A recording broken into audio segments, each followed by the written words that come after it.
connected.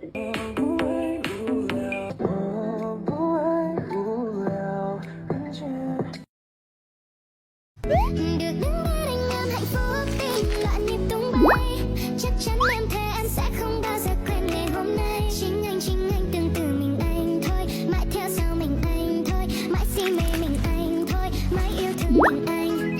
Vậy thì em xin chết vì người em thương, có biết bao nhiêu điều còn đang vấn vương.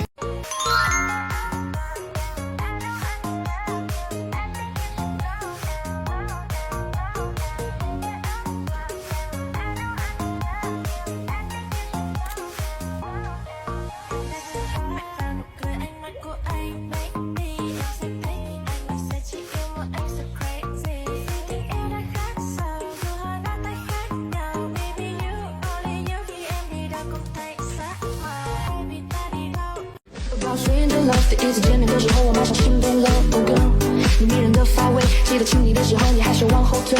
我天天的想念着远远的你，你淡淡的发香是迷人的蜜语了。我也失去你人群的希望，我也可以顺着去你。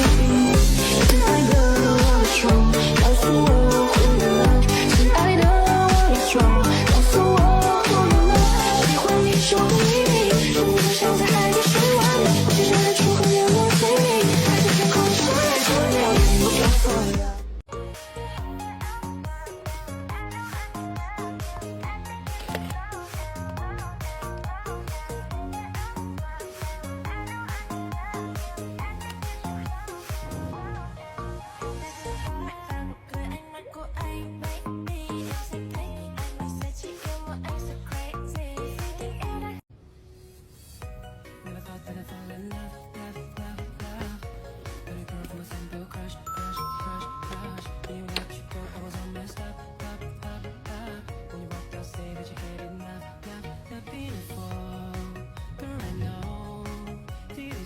This is how things will go.